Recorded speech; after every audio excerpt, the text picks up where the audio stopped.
الفاتح إلى روح سيدنا وحبيبنا وشفينا رسول الله محمد بن عبد الله وعلى آله وأصحابه وأزواجه وذريته وأهل بيته أجمعين، خصوصا إلى روح سيدنا أحمد بن عيسى المهاجر الفقيه المقدم محمد بن علي وعلي وجميع سادة علي وعلي وصول وفروئهم، وإلى حضرة النبي محمد صلى الله عليه وآله وبارك وسلم. الفاتحة.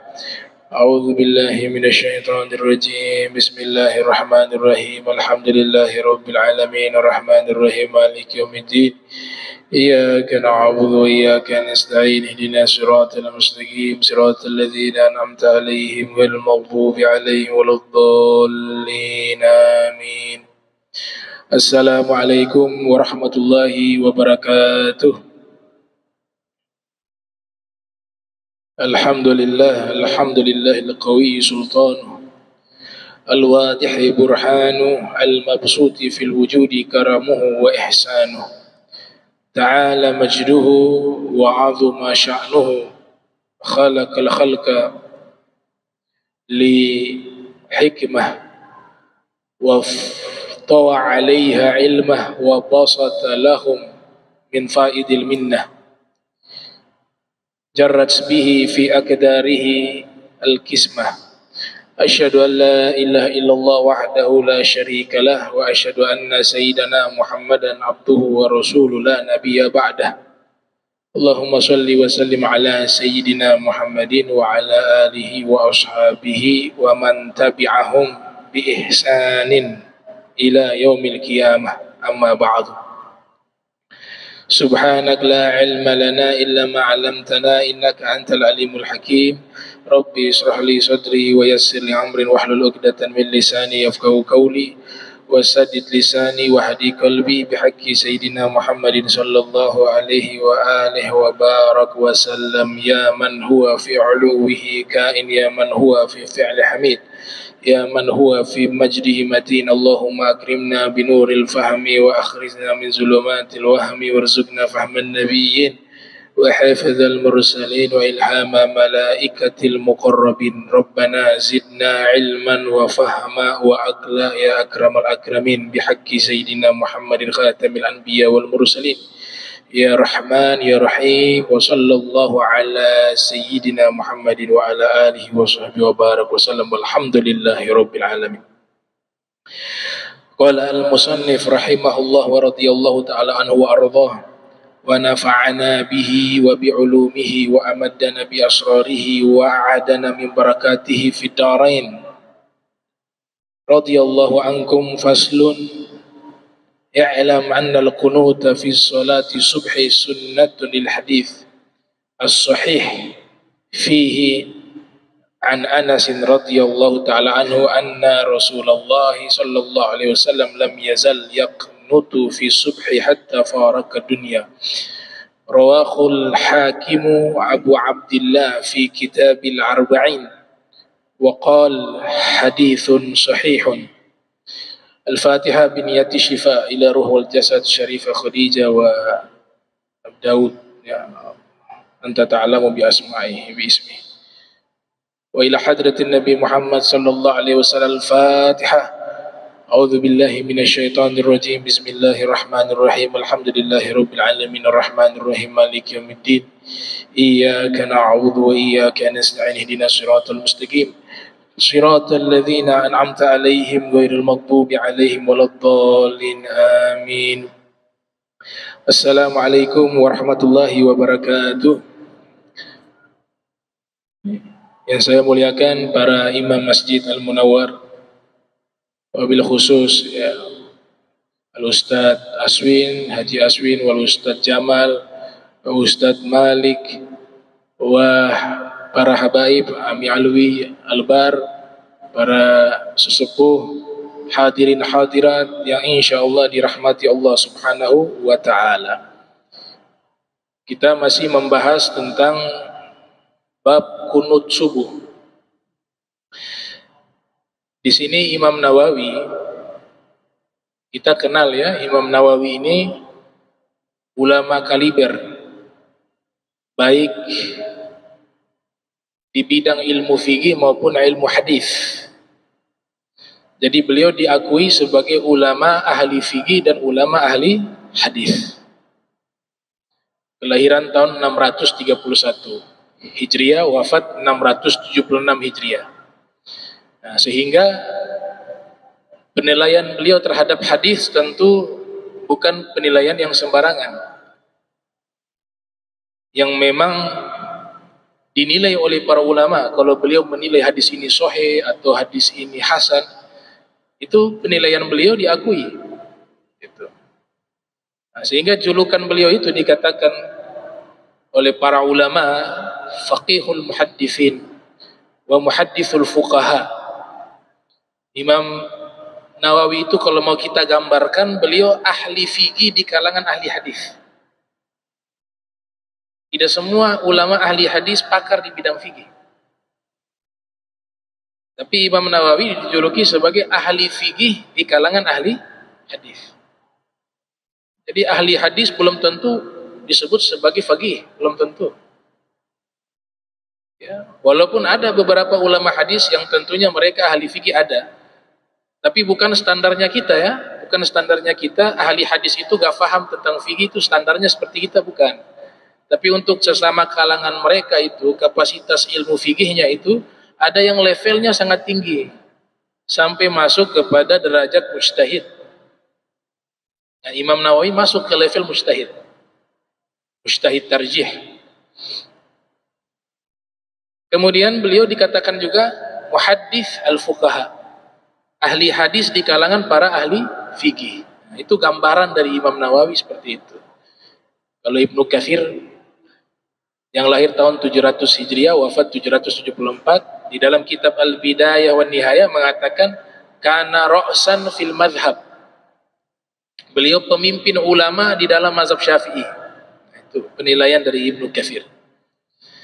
Di sini beliau katakan, ketahuilah bahwa sesungguhnya kunut di dalam sholat subuh sunnah, hukumnya sunnah lil hadithi as-sahih, karena ada hadis yang sahih yang menerangkan hal itu. Jadi Imam Nawawi mengatakan hadis kunut subuh itu sahih. Ulama empat mazhab, mazhab Hanafi atau ulama-ulama Hanafiyah ini, mereka kunut subuh tidak ada, tapi di kunut sholat witir wajib. Wajib penilaian dari mazhab Hanafi. Wajib dengan fardu, kalau mazhab Hanafi beda ya. Kalau kita mazhab Syafi'i, fardu sama wajib ya sama. Tapi kalau mazhab Hanafi, fardu dan wajib beda. Kalau fardu itu dalilnya qat'i, kalau wajib dalilnya masih zonni, masih dugaan, masih bisa beristihad. Jadi mazhab Hanafi atau kalangan ulama-ulama Al-Hanafiyah, nah mereka itu kunut subuh tidak ada, tapi kunut di sholat witir wajib. Kemudian mazhab Maliki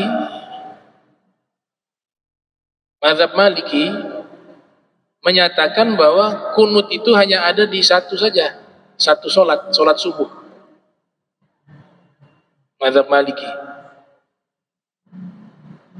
Mazhab Syafi'i, kunut ada kesunahannya di sholat subuh dan juga di sholat witir di 15 hari terakhir bulan suci Ramadan, yang biasa kita lakukan dengan sholat tarawih. Itu mazhab Syafi'i. Kemudian mazhab Hambali tidak ada kunut subuh, tapi adanya kunut di sholat witir. Nah, dari tiga mazhab sepakat, kunut yang disepakati kunut nazilah, itu disepakati oleh mayoritas ulama, termasuk lintas mazhab tersebut. Nah ini hukum kunut menurut empat mazhab. Tapi kalau menurut mazhab Syafi'i, hukumnya sunnah Ya, kunut di salat subuh, sampai dikatakan di sini ini riwayat dari Anas bahwa Rasul sallallahu alaihi wasallam lam yazal. Ada makna lam yazal, terus menerus, konsisten, istiqomah, lam yazal, senantiasa. Nah, bahasa Indonesianya senantiasa.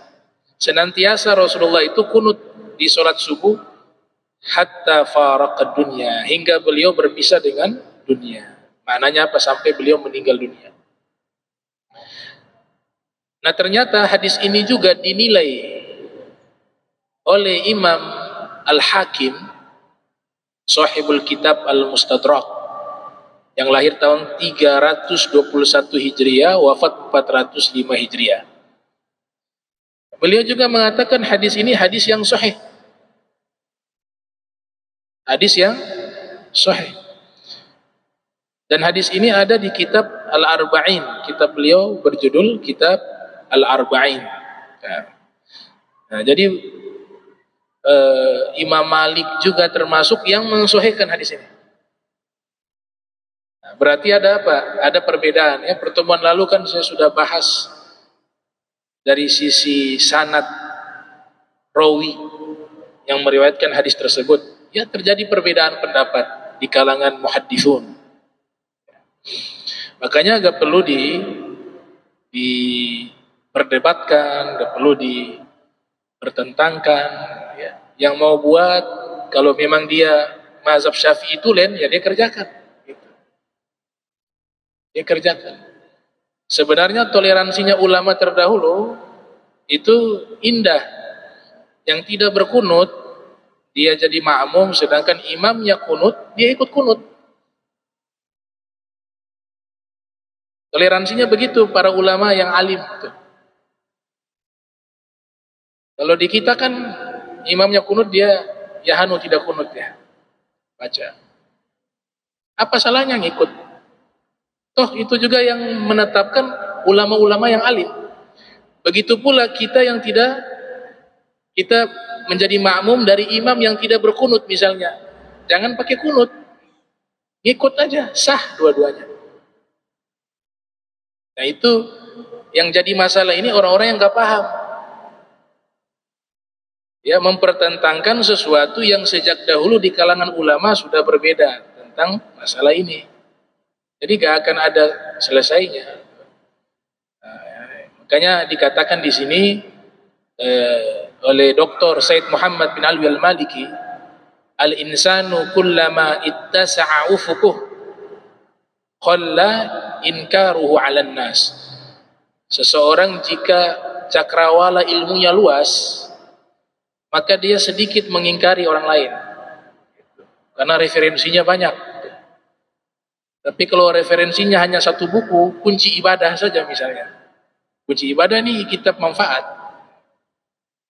Tapi sudah rasa menjadi faqih, ini kan lucu. Atau dia punya satu buku saja, jadi pegangan. Dia menyalahkan orang yang sudah baca ribuan kitab.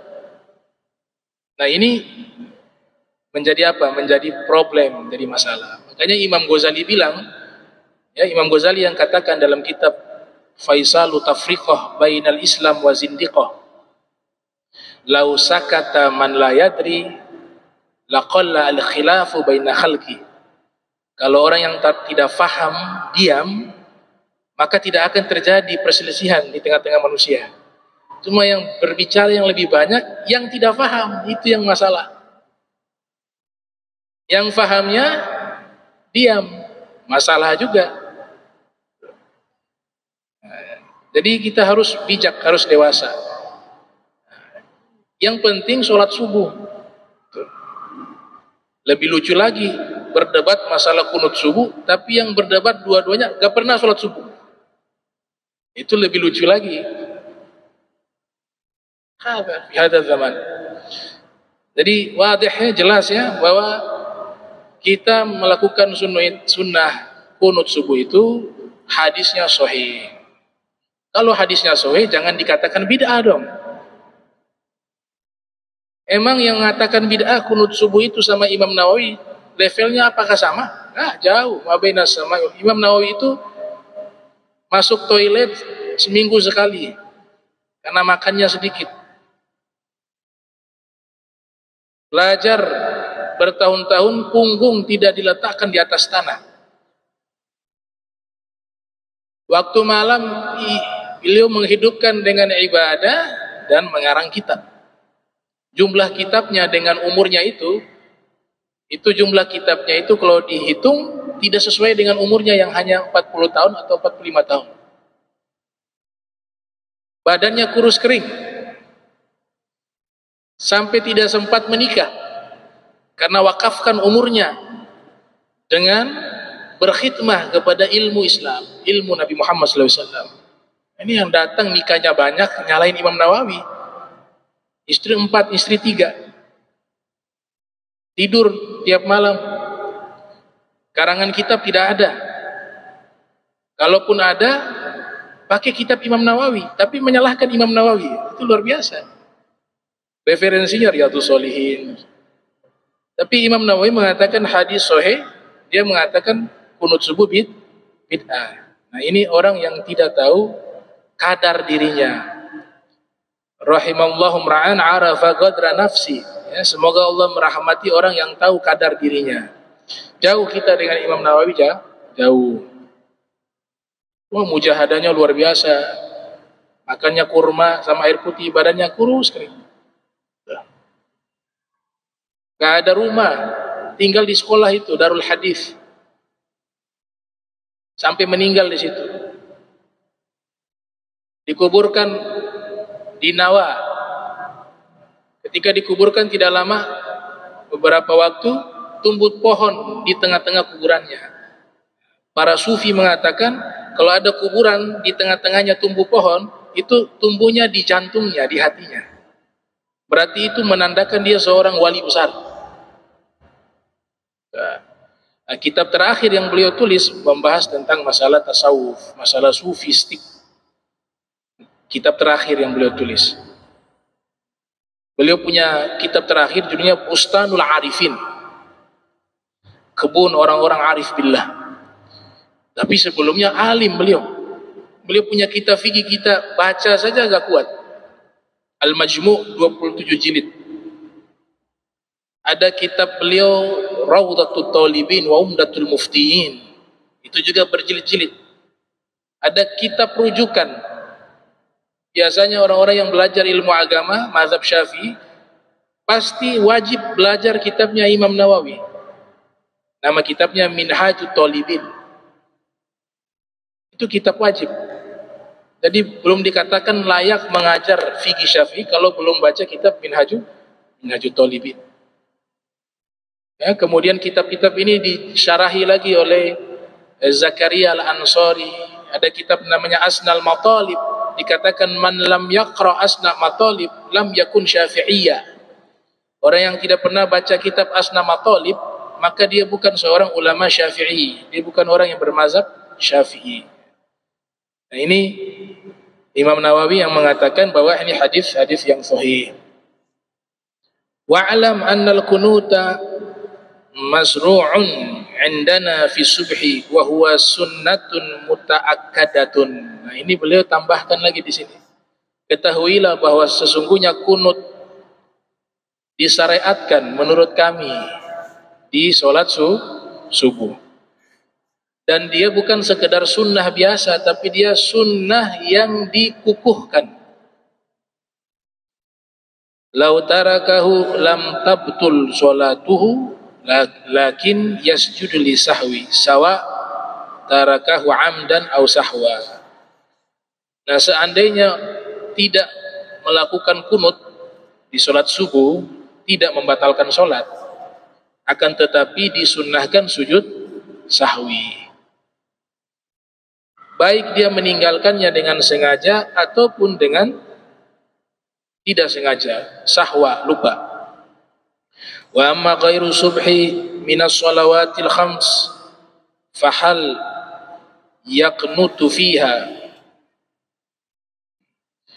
Adapun di selain salat subuh dari salat 5 waktu, apakah juga disunahkan kunut? Ya, fahal yaqnutu fiha, apakah dia disunnahkan juga kunut. Jadi kalau subuh sudah jelas, kunut subuh itu sunnah muakkadah. Sekarang pertanyaan, kunutnya di sholat 5 waktu selain subuh, 4 waktu berarti. Ternyata di sini thalathatu aqwalin lisyafi'i, ada 3 pendapat dari Imam Syafi'i. Al-asahhu al-masyhur minha annahu in nazala bil muslimin nazilah khanatu wa illa fala. Pendapat pertama kata Imam Syafi'i, kalau ditimpa musibah kaum muslimin maka bisa dilakukan kunut di sholat 5 waktu, namanya kunut nazilah. Ini pendapat Imam Syafi'i. Ya. Kalau tidak ada bencana, di sini bencana beliau rinci nih di dalam kitab ini. Di mana atau kapan kita disunahkan kunut nazilah? Kalau wabah, seperti adanya wabah penyakit. Kemarin itu corona misalnya. Itu sunnah kita kunut nazilah di sholat 5 waktu. Kemudian seperti at-ta'un. Ta'un itu jenis virus di zaman dahulu. Jadi kalau kena virus ta'un itu langsung meninggal. Banyak sahabat yang wafat terkena penyakit ta'un itu. Di antaranya Muaz bin Jabal. Nah, beliau meninggal terkena penyakit ta'un. Al-qahtu, ya, al-qahti, bencana kelaparan. Kita punya saudara-saudara di Afrika kelaparan, kita kunut nazilah. Kal-matar, ini juga menarik. Al-matar alladhi yudirru bil umran wa zar'i, atau bencana banjir. Ya, saudara-saudara kita yang kena musibah banjir, sunnah juga kunut nazilah ke mereka yang kena banjir.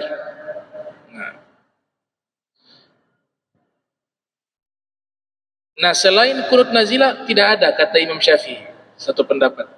Yang sholat selain subuh, kunut tidak ada, kecuali hanya kunut nazilah. Ini pendapat pertama Imam Syafi'i.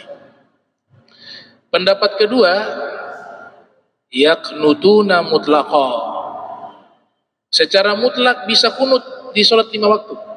Pendapat kedua, walaupun tanpa ada bencana, mutlak. Pendapat ketiga, la yaqnutu mutlaqa, mereka tidak berkunut di sholat tersebut seluruhnya. Muncul pertanyaan, kok Imam Syafi'i pendapatnya ada 3? Disinilah peran ulama-ulama sekelas Imam Nawawi. Mereka mampu menyeleksi mana pendapat yang benar-benar original dari Imam Syafi'i, atau mana pendapat yang kuat dari Imam Syafi'i, atau mana pendapat lama Imam Syafi'i, mana pendapat baru Imam Syafi'i. Kita gak mampu di situ.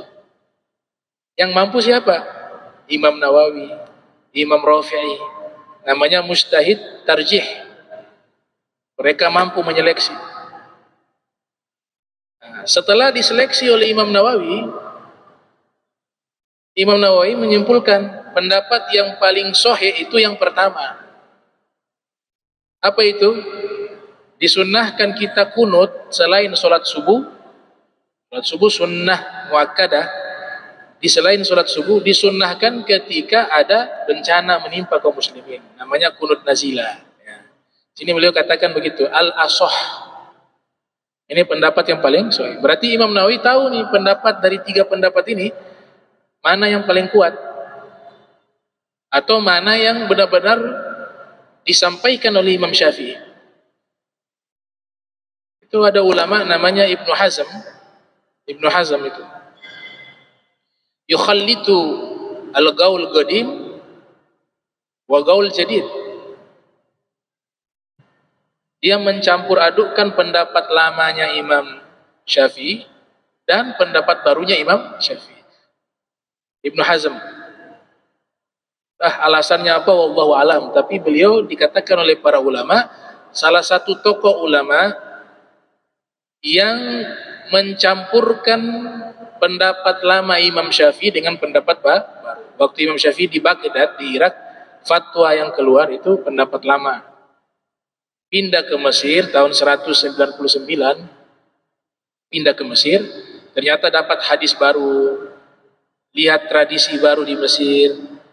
Nah, beliau wawasannya lebih luas lagi, membuat fatwa-fatwa baru namanya Gaul Jadid.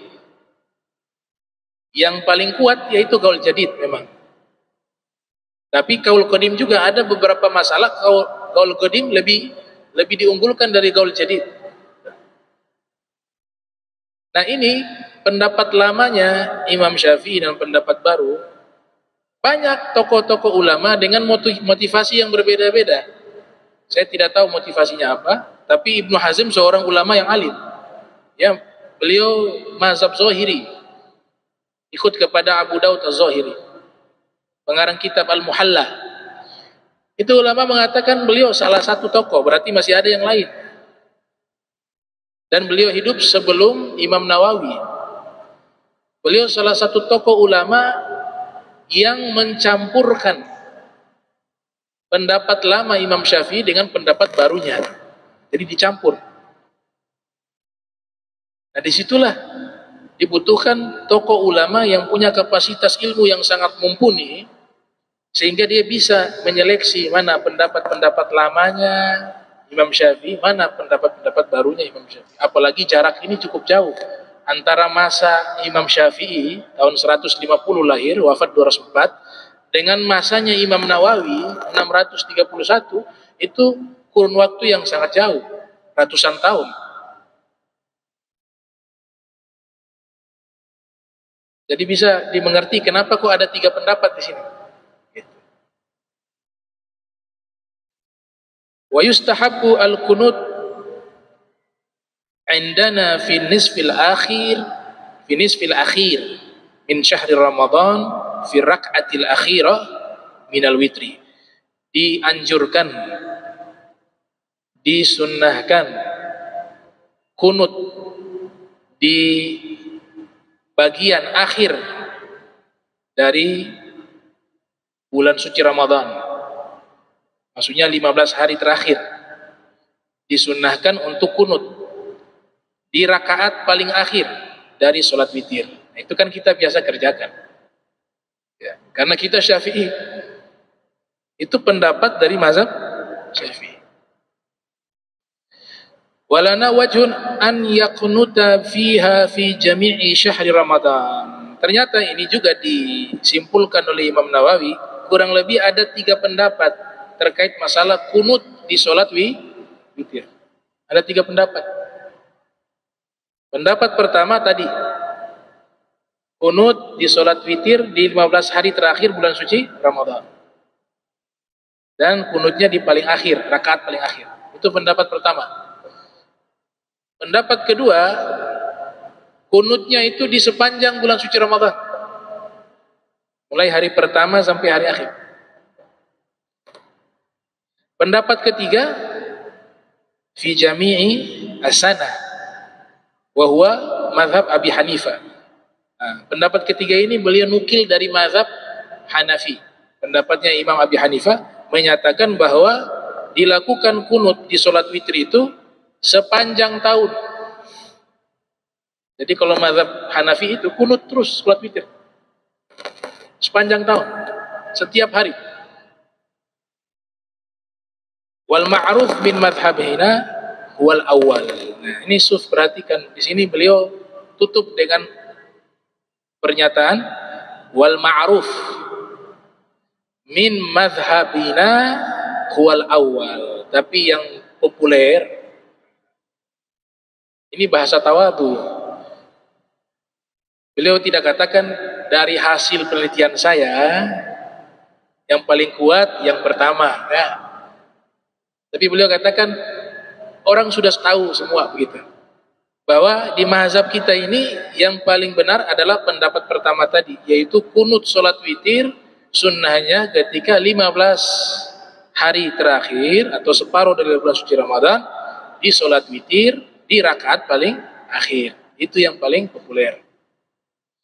Padahal kalau kita menilik kitab beliau Al-Majmu' yang 27 jilid itu, ketika membahas tentang sunnah daripada kunut di sholat witir, di situ beliau jelaskan dalil-dalilnya, dan beliau yang meneliti secara khusus akan dalil tersebut. Tapi di kitab Al-Adhkar beliau sebutkan ma'ruf, sudah dikenal oleh orang banyak, bahwa kunut sholat witir sunnahnya di separuh Ramadan. I'lam anna mahallal qunut indana fi subhi ba'da raf'i min ar-ruku'i fi rak'ati tsaniyah. Ya, ketahuilah bahwa tempatnya kunut itu di salat subuh setelah bangun dari ruku di rakaat kedua. Ya, kita kunutnya kan begitu. Rakaat kedua salat subuh, bangun dari ruku, posisi i'tidal, baru kita kunut. Kalau mazhab Maliki beda. Sebelum ruku dia kunut dulu. Kunut dulu baru ruku. Wa qala Malik rahimahullah yuqnatu atau yaqnutu qabla ruku'i. Ya, Imam Malik mengatakan dia berkunut sebelum ruku, sunnahnya. Orang yang sholat itu sunnahnya dia berkunut sebelum ruku. Itu mazhab Maliki. Qala ashabuna falau qanata syafi'iyyun qabla ar-ruku'i lam yuhsab lahu 'ala al-ashah. Imam Nawawi mengatakan, qala ashabuna, berkata ulama-ulama kami, seandainya ada orang yang bermazhab Syafi'i jadi makmum, imamnya ini mazhab Maliki, kita ada di Maroko lah istilahnya, yang mayoritas mazhab Maliki di sana. Kita Syafi'i, sholat subuh bersama mereka. Nah, mazhab Maliki kan sebelum ruku kunut. Kita ikut kan? Karena imam, kita ikut kunut. Kata ulama-ulama Syafi'iyah mengatakan kunutnya itu tidak dianggap sah. Kenapa? Karena mazhabnya kita kunutnya setelah ruku. Tapi bukan berarti sholatnya batal, ya, lanjut aja gak masalah. Ini lagi bicara hukum kesunahannya. Walana wajhun annahu yuhsab. Tapi Imam Nawawi mengatakan ada juga pendapat di kalangan ulama-ulama Syafi'iyah yang mengatakan yuhsab, dianggap sah, gak ada masalah. Wa 'alal asahhi yu'iduhu ba'da ruku wa yasjudu li sahwi. Nah, Imam Nawawi berikan komentar di sini. Tapi paling sohe itu, keren ya Imam Nawawi ya, paling sohe. Kalau kita gak layak bicara begini, paling sohe menurut saya, begini gak bisa. Ini Imam Nawawi bicaranya bukan berdasarkan pribadinya, enggak, tapi berdasarkan keilmuannya. Dan beliau bisa membuktikan setiap beliau mengatakan al-asah, yang paling sahih itu, kalau kita baca kitab yang mutawalat, yang berjilid-jilid yang ditulis oleh beliau, satu masalah itu beliau jabarkan bisa 20 lembar, 30 lembar. Nah, kalau kita sudah bisa menjelaskan satu hukum sampai 10, 20 lembar, 30 lembar, atau bisa mengarang kitab 27 jilid, nah kita berhak mengatakan, oh menurut saya yang paling betul ini. Tapi kalau belum bisa itu jangan. Mereka saja yang pantas mengatakan begitu. Al-asah. Sama seperti Syekh Zakaria Al-Ansari, Mbah Maimun Zubair, Allah yarham, itu mengatakan kepada para santri-santrinya, kalau belum menjadi kiai jangan baca kitabnya Syekh Zakaria Al-Ansari, Abdul Wahab. Kenapa? Karena belum mampu menjaga hati. Kitab itu kalau santri yang baca belum jadi kiai, akan mewarisi sifat sombong. Kenapa? Karena Syekh Zakaria Ansori dalam kitab itu selalu menjelaskan satu masalah pendapat ulama ditutup dengan apa? Ziyadati. Oh, tambahan dari saya yang benar ini, itu salah. Sehingga apa? Secara psikis, ini orang yang membaca kitab tersebut akan terbawa di alam nyata. Oh, itu salah tuh, yang benar punya saya begini. Padahal yang berbicara ini kelasnya beda dengan yang baca. Yang nulis kitabnya Syekhul Islam Zakaria Al-Ansari. Beliau punya murid Ibnu Hajar Al-Haytami. Gurunya salah satunya Ibnu Hajar Al-Asqalani. Nah, kalau bagi beliau layak. Makanya Mbah Maimun bilang cocok baca kitab itu kiai-kiai yang tawadu, yang sudah mumpuni ilmunya, sehingga tidak secara psikis terpengaruh dengan pernyataan-pernyataan begitu. Kok beliau berani menyatakan begitu? Ya karena levelnya memang setara dengan mereka. Ziyadati kaza, tambahan dariku begini. Oh, ini keliru, yang benar tuh begini. Ini pendapat saya yang benar seperti ini. Pendapat fulan itu keliru.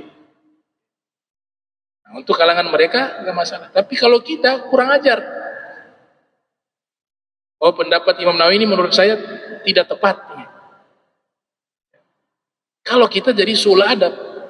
Kenapa? Karena tidak selevel.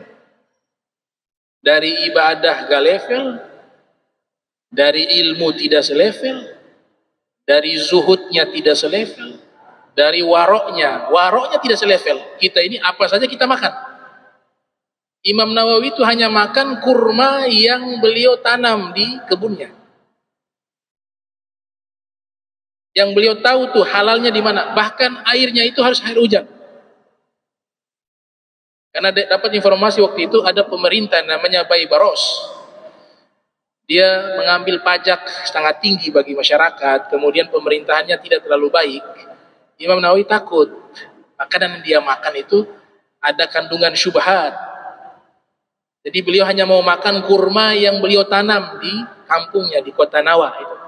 Airnya juga harus air hujan. Kalau pakai air yang ada dijual itu tidak mau beliau. Punya tampungan khusus. Kalau kita kan tidak.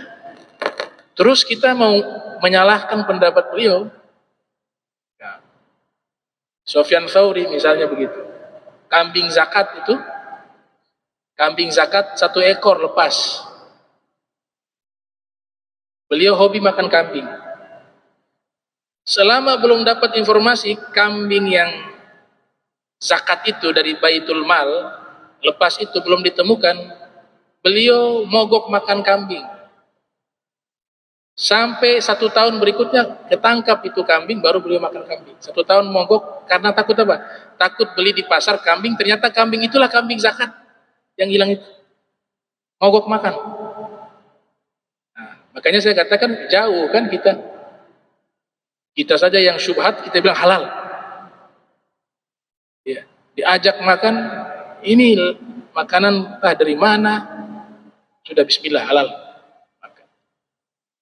Roti-roti di Singapura itu kadang-kadang pakai whisky, makanya baunya wangi, dimakan. Gak boleh, itu haram. Gak, hanya 0,0% saja begitu. Wah, Nabi katakan kullu muskirin khamrun walau qalila. Semua yang memabukkan itu haram atau disebut khamar walau qalila. Nabi yang sudah jelaskan walaupun sedikit 0,00%, kalau masih ada tetap haram. Nah, kita punya waroknya zaman sekarang jauh dengan waroknya mereka. Ya, Masya Allah tuh. Nah, jadi di sini mengatakan yang paling sahih demikian ya. Imam Nawawi mengatakan yang paling sahih tadi masalah kunut. Ma'mumnya Syafi'i, imamnya Maliki. Kata Imam Nawawi yang paling sahih itu adalah yu'iduhu ba'da ruku'. Jadi dia ikut tuh kunut mazhab Maliki itu. Sebelum ruku kan kunut, ikut dia. Dia ikut. Kalau mazhab Maliki gak ada suara. Kalau mazhab Syafi'i ada suara. Hanya di bagian tertentu saja itu yang tidak ada suara. Itu pun ada khilaf. Kita ikut tetap. Tapi karena tidak dianggap kita melaksanakan sunnah kunut subuh. Karena posisi tempatnya bukan di situ, mazhab Syafi'i. Tapi untuk mazhab Maliki itu sudah sunnah bagi mereka. Imam Nawawi memberikan solusi, cara yang paling benar seandainya terjadi bagi kita seperti itu.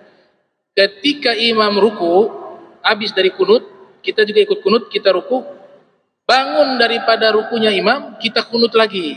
Tapi jangan pakai kunut yang panjang itu. Jangan pakai Allahumma hdina fi man hadait. Itu imam sudah naik, sudah berdiri, sudah salam, sudah bubar. Kunut itu ada yang pendek-pendek. Nanti dalam kitab-kitab fikih itu diajarkan tuh teksnya begini. Yang penting tuh ada di situ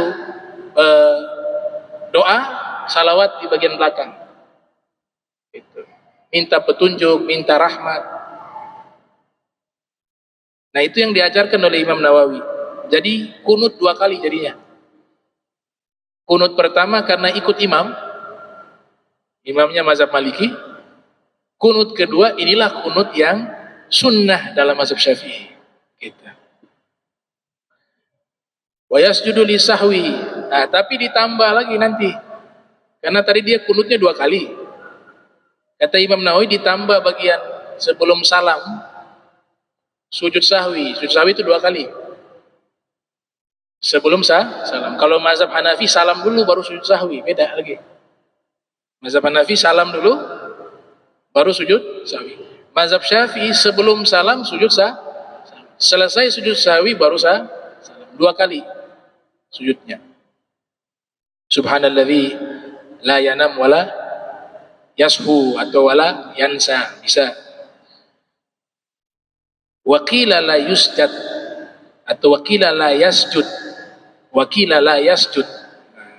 Tapi Imam Nawawi mengatakan ada juga yang berpendapat di dalam mazhab Syafi'i tidak perlu sujud sahwi. Tapi yang mengulang kunut tetap dianjurkan. Ya. Wa amma lafdhuhu fal ikhtiyaru ay yaqula fima ruwina fil hadits sahih fi sunani Abi Dawud wa Tirmidzi wa Nasa'i wa Ibnu Majah wal Baihaqi wa ghairiha bil isnadi sahih anil Hasan. Ini pertemuan berikut. Di sini kita bahas lafaz doa atau lafaz bacaan kunut yang biasa kita baca itu, Allahumma hdina fi man hadait. Itu diriwayatkan oleh ulama-ulama hadis, diriwayatkan oleh Abu Daud dalam sunannya yang lahir tahun 202 Hijriah, wafat 275, diriwayatkan oleh Ibnu Majah dalam sunannya, diriwayatkan oleh Imam Baihaqi. Jadi diriwayatkan dari Hasan bin Ali. Kalau Allahumma hdina fi man hadait itu riwayat dari Imam Hasan bin Ali bin Abi Thalib. Dan sanadnya sahih. Sanadnya sahih. Ada riwayat kedua dari Sayyidina Umar bin Khattab. Cuma kita jarang gunakan. Kita gunakan biasa yang riwayat Al-Imam Hasan. Nah, insyaallah pertemuan berikut kita akan membahas lafaz daripada kunut. Ya, mudah-mudahan bisa istiqomah, sehat afiah. Amin ya rabbal alamin. Allahumma jam'ana hadza jam'an marhuma wa tafarraqna min ba'di tafarruqan ma'suma wa la tajal minna wa la minna syakila mahruma. Subhanaka bihamdika asyhadu an astaghfiruka wa atubu ilaik. Wa sallallahu ala sayyidina Muhammadin wa ala alihi wa sahbihi wa barik wasallam. Wa lafu minkum wassalamu alaikum warahmatullahi wabarakatuh.